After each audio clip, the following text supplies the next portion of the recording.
क्रांतिकारी जय भीम, नमो बुद्धाय।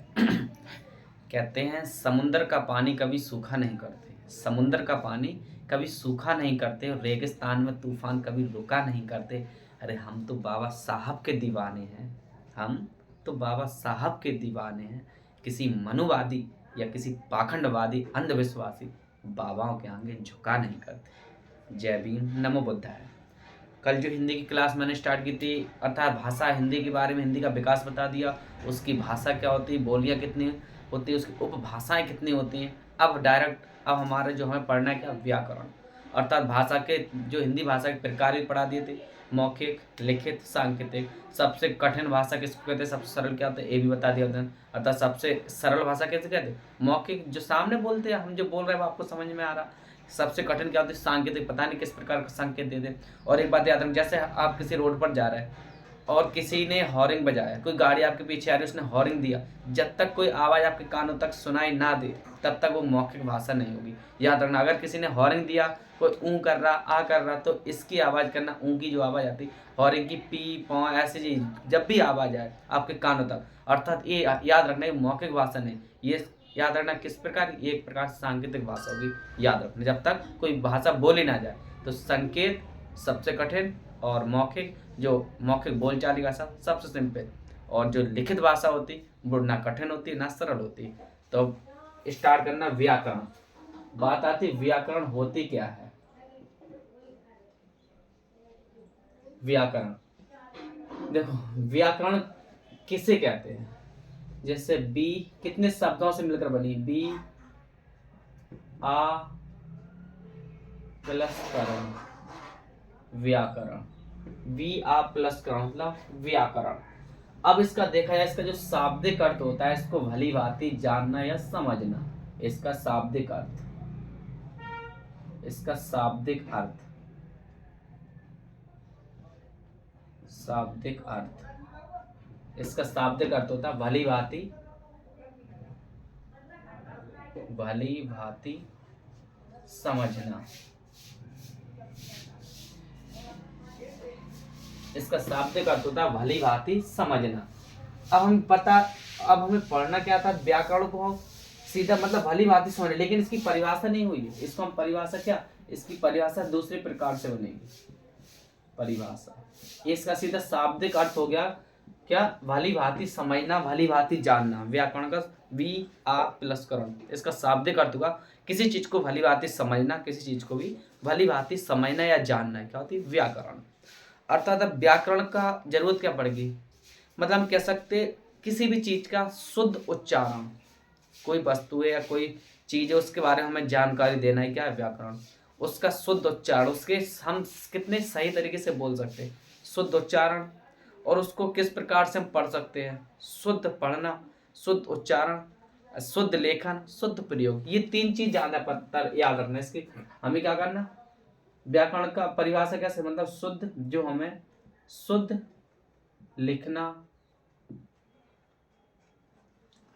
शुद्ध उच्चारण था, शुद्ध बोलना, जो हमें शुद्ध उच्चारण, शुद्ध बोलना सिखाए, या जो हमें शुद्ध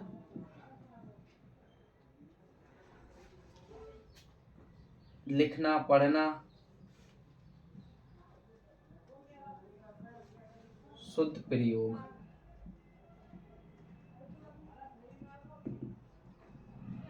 शुद्ध प्रयोग करना सिखाए, शुद्ध बोलना, शुद्ध बोलना, शुद्ध लिखना, शुद्ध उच्चारण, शुद्ध प्रयोग करना। उस प्रकार से ये खास तौर से जिस में इन चीजों का बोध हो, ये क्या करते हैं, व्याकरण के माध्यम से हम किसी चीज को शुद्ध बोलना, पढ़ना, है ना, शुद्ध उच्चारण करना, शुद्ध लिखना, शुद्ध उसका प्रयोग करना, खास तौर से प्रयोग करना, उच्चारण और लिखना, ये तीन ज्यादातर याद रखना। तो मतलब ये हमारे क्या होता है, व्याकरण, इनसे जो मिलकर होती है व्याकरण। व्याकरण का मतलब किसी चीज को शुद्ध लिखना, पढ़ना, शुद्ध बोलना सही तरीके से। अब व्याकरण का हम प्रयोग कहाँ करते हैं, कहाँ शुद्ध लिखेंगे, कहाँ पढ़ेंगे, कहाँ इसका प्रयोग करते हैं। तो याद रखना, जो व्याकरण के अंग होते हैं, व्याकरण के मुख्यतः 3 अंग होते हैं, व्याकरण के मुख्यतः 3 अंग होते हैं। कौन कौन से, वर्ण विचार, शब्द विचार और वाक्य विचार। अर्थात व्याकरण के जब भी बात है इसके अंगों की, इसके अंग, व्याकरण के अंग कितने होते, 3। व्याकरण व्याकरण के जो अंग होते हैं इतने 3, कौन कौन से? वर्ण विचार, वर्ण, शब्द और वाक्य, ये व्याकरण के अंग। हमें पता चलना वर्ण, व्याकरण का वर्णों में किस प्रकार प्रयोग हो गया, शब्दों में कहाँ कैसे प्रयोग होगा और वाक्यों में। अब बात आती है जब इसके लिए 3 अंग होते मुख्यतः, अब वर्ण क्या होता है, शब्द क्या होता है, वाक्य क्या होता है। यहां से अब आगे बढ़ते देखो,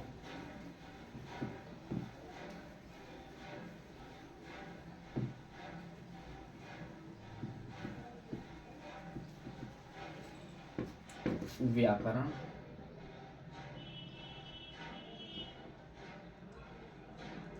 हमने व्याकरण के कितने मुख्यतः 3 अंग होते हैं, अंग। अब बात हो रही है इसके अंगों की, कितने अंग होते? 3, कौन कौन से? वर्ण विचार,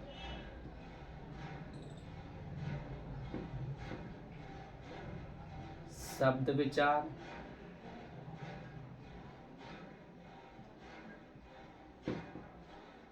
वाक्य विचार, वाक्य विचार, ये इसके मुख्य अंग होते हैं। अब बात आती है वर्ण क्या होता है, शब्द क्या होता है, वाक्य क्या होता है।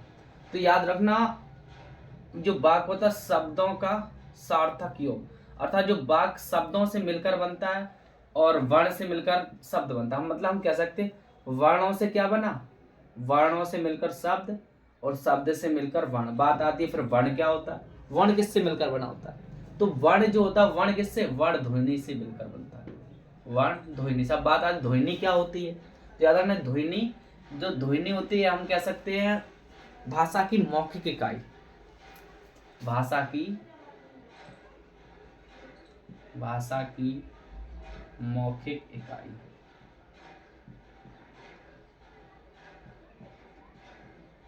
भाषा की मौखिक इकाई क्या कहलाती है, ध्वनि कहलाती है। और ध्वनि का लिखित रूप वर्ण कहलाता है। फिर से सुनो, वर्ण से मिलकर क्या बनता, शब्द, और शब्द से मिलकर बनना था वर्णों का सार्थक योग शब्द कहलाता है। सीधा इनको सार्थक अर्थक मत कहो, सीधा याद करने का तरीका, वर्णों से मिलकर शब्द बनता है और शब्द से मिलकर वाक्य बनता है। या वाक्य किससे मिलकर बनता है, शब्द से, और शब्द किससे मिलकर बनता है, वर्ण से। वर्ण किससे मिलकर बनता है, वर्ण कहाँ से आया, ध्वनि से। ध्वनि क्या होती, भाषा की मौखिक इकाई, भाषा की सबसे छोटी मौखिक इकाई क्या कहलाती, ध्वनि। ध्वनि, और ध्वनि का लिखित रूप वर्ण कहलाता है। मौखिक इकाई हुई ध्वनि। अब इसको हम ऐसे लिखते हैं जैसे छोटा आ हो गया, तो एक आ क्या है, एक वर्ण बन गया, क्योंकि भाषा की मौखिक इकाई, अर्थात मौखिक इकाई को कहते हैं ध्वनि, और ध्वनि का ही क्या, लिखित रूप, ये हो गया लिखित रूप। लिखित रूप, ध्वनि का लिखित रूप क्या कहलाता, वर्ण कहलाता है। फिर सुनो, भाषा की सबसे छोटी मौखिक इकाई, भाषा की या मौखिक इकाई लिखा है सबसे छोटी, बातें की, भाषा की सबसे छोटी मौखिक इकाई ध्वनि कहलाती। भाषा की सबसे छोटी मौखिक इकाई ध्वनि कहलाती, और ध्वनि का लिखित रूप वर्ण कहलाता है। भाषा की सबसे छोटी मौखिक इकाई वर्ण कहलाती है, और वर्ण का लिखित, भाषा की सबसे छोटी मौखिक इकाई ध्वनि कहलाती है, और ध्वनि का लिखित रूप वर्ण कहलाता है। फिर सुन, भाषा की सबसे छोटी मौखिक इकाई ध्वनि कहलाती है, और ध्वनि का लिखित रूप वर्ण कहलाता है। अब देखो, तो बात आती वर्ण की, इसका शब्द फिर वाक्य।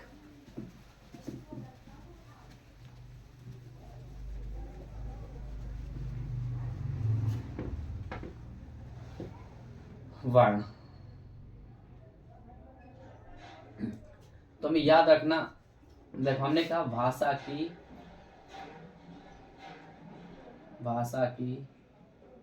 सबसे छोटी, भाषा की सबसे छोटी मौखिक इकाई,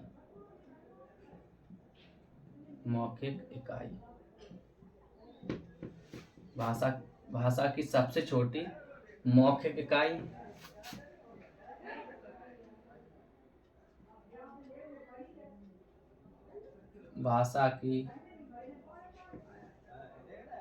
भाषा की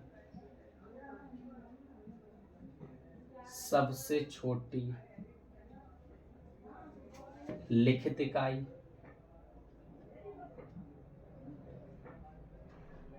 लिखित इकाई,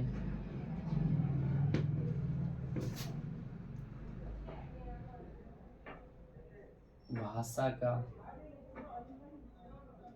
सबसे छोटा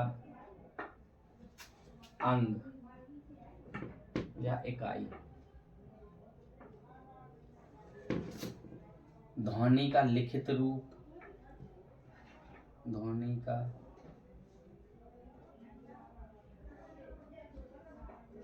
लिखित रूप,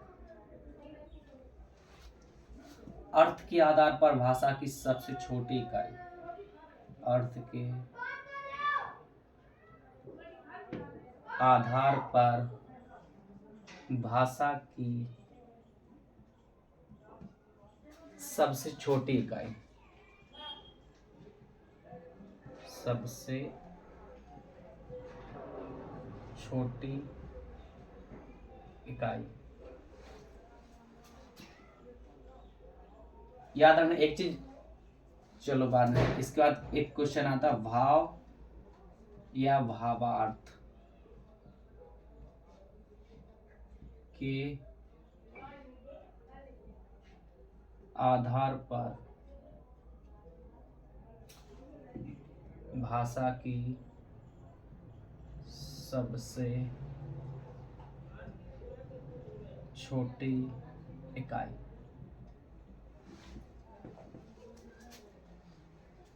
या भाषा का सबसे बड़ा अंग या इकाई।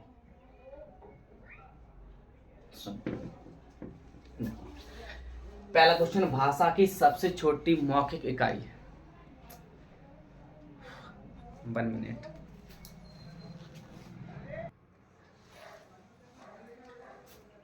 मेरे भाई लाइट चल जा चुकी है और आज बिना लाइट में ही पढ़ा रहा हूँ जितना अब लिखवा नहीं, थोड़ा समझा रहा हूँ आपको जो भी चीज़ें हो सकता है। यदि अपना तो हर कोई बंदा अपने खिलाफ रहा है। सोचो डॉक्टर बी.आर. अम्बेडकर जी ने, हमारे संत रविदास जी ने, छत्रपति साहूजी महाराज जी ने, इन माँ सावित्रीबाई फुले, मतलब अपने जिस माँ बहन अपनी माँ फूलन देवी, मतलब इतने महापुरुषों ने कितना संघर्ष किया, उनके तो हमेशा हर कोई खिलाफ ही रहे हमारे। तो आज लाइट भी हमारे खिलाफ होगी, क्या फ़र्क पड़ता है? कोई फ़र्क नहीं पड़ता मेरे भाई। देखो सुनो, मैंने कहा भाषा की सबसे छोटी इकाई, भाषा की सबसे छोटी मौखिक इकाई क्या कहलाती? ध्वनि। और ध्वनि का लिखित रूप वर्ण कहलाता। अगर क्वेश्चन में पूछे भाषा की सबसे छोटी लिखित इकाई भी क्या कहलाती? वर्ण। जहां पर लग गया मौखिक, मौखिक से याद रखना क्या? मौखिक, मौखिक शब्द लग गया जहां, तो आपको मौखिक से याद रखना है क्या होगी? ध्वनि। ध्वनि मतलब भाषा की सबसे छोटी मौखिक इकाई क्या कहलाती? ध्वनि। और भाषा की सबसे छोटी लिखित इकाई, लिखित इकाई को हम कहते हैं वर्ण। मेरे भाई याद रखना, जहां लिखा हुआ है लिखित इकाई, सबसे छोटी लिखित इकाई इसकी भाषा की क्या कहलाती? वर्ण। और भाषा का सबसे छोटा अंग पूछे, इकाई, अंग या इकाई भी हम किसको कहते हैं? वर्ण को। इसमें अगर यहाँ कहीं मौखिक लिखा रहता तो हो जाती ध्वनि, ये मौखिक नहीं है। या सबसे छोटा अंग लिखा हो या लिखित इकाई हो, लिखित अंग लिखा हो, तो कहते हैं वर्ण को। इसका ध्वनि का लिखित रूप भी मैंने क्या कहलाता? लिखित रूप क्या कहलाता? वर्ण। अर्थ के आधार पर भाषा की सबसे छोटी इकाई, याद रखना ऑप्शन में जैसे आया अर्थ के आधार पर भाषा की सबसे छोटी इकाई, वर्ण, शब्द, वाक्य या तीनों, या इनमें से कोई नहीं। समझ रहे? तो याद रखना, अगर अर्थ के आधार पर सिर्फ भाषा की 2 इकाइयां होती हैं। अर्थ के आधार पर भाषा की कितनी? 2 इकाइयां होती हैं अर्थ के आधार पर। कौन कौन? एक शब्द और दूसरा वाक्य। अगर अर्थ के आधार पर सबसे बड़ी इकाई पूछे तो वाक्य होती है, और अर्थ के आधार पर भाषा की सबसे छोटी इकाई, अर्थ के आधार पर भाषा की सबसे छोटी इकाई अगर कहे तो शब्द कहलाती है। अर्थ के आधार पर भाषा की सबसे छोटी इकाई अर्थ कहलाती है, शब्द कहलाते हैं। भाव या भावार्थ के आधार पर भाषा की सबसे छोटी इकाई वाक्य कहलाती है। भाषा का सबसे बड़ा अंग पूछे, भाषा का की सबसे बड़ी इकाई पूछे तो भी वाक्य कहलाती है। ये कॉमन सी जानकारी थी। अब हमारे स्टार्ट तो वर्ण। वर्ण कितने प्रकार के होते हैं? एक स्वर, दूसरा व्यंजन, दो प्रकार। स्वर क्या होता है, व्यंजन क्या होता है? स्वर वो जो स्वतंत्र हो, व्यंजन वो जो स्वतंत्र ना हो। अर्थात स्वर को हम अपनी जो सीधा परिभाषाएं लिखी रहती है, हम सीधा कह सकते हैं कि स्वर क्या होता है कि जिसको बोलने के लिए हमें किसी दूसरे के, हमें जो काम करना है स्वर को, वो अपना काम कर लेगा, उसे किसी दूसरे व्यक्ति की जरूरत ना पड़े। अर्थात वो क्या होता है? स्वपोषी, जो अपना स्वयं काम कर ले उससे स्वर हो गया। जो अपना स्वयं काम ना कर सके वो व्यंजन हो गया, अर्थात परपोषी या विषमपोषी। देखो इस चीज की स्क्रीनशॉट जरूर ले लो, एक कॉमन चेंज है, बहुत अच्छी। फिर से एक बार सुन लो। भाषा की सबसे छोटी मौखिक इकाई, भाषा की सबसे छोटी मौखिक इकाई ध्वनि कहलाती है। ध्वनि का लिखित रूप वर्ण कहलाता है। भाषा की सबसे छोटी लिखित इकाई वर्ण कहलाती है। भाषा की सबसे छोटी इकाई या अंग वर्ण कहलाती है। अर्थ के आधार पर भाषा की सबसे छोटी इकाई शब्द कहलाती है। याद रखना, अर्थ के आधार पर भाषा की दो इकाइयाँ होती, एक शब्द, दूसरा वाक्य, बस वर्ण नहीं होती। तो याद रखना, अगर सबसे छोटी इकाई का अर्थ के आधार पर तो शब्द होती है, और अर्थ के आधार पर भाषा की सबसे बड़ी इकाई का है तो वाक्य कहलाती है। और भाव या भावार्थ के आधार पर भाषा की सबसे छोटी इकाई, भाव या भावार्थ के आधार पर भाषा की सबसे छोटी इकाई वाक्य कहलाती है। और भाषा की सबसे बड़ी इकाई क्या है तो भी वाक्य कहलाती है। अब स्टार्ट होता है वर्ण के भेद। देखो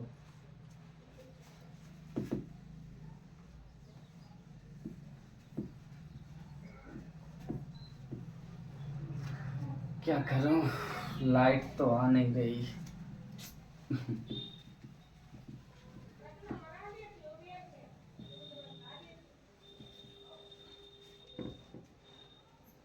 लाइट आया इसके बाद बताऊंगा। अभी आपको पता है पीसीएस का पेपर भी टल चुका है। 17-18 के बीच में जो पीसीएस का पेपर होने वाला था, सरकार ने इसको भी टाल दिया।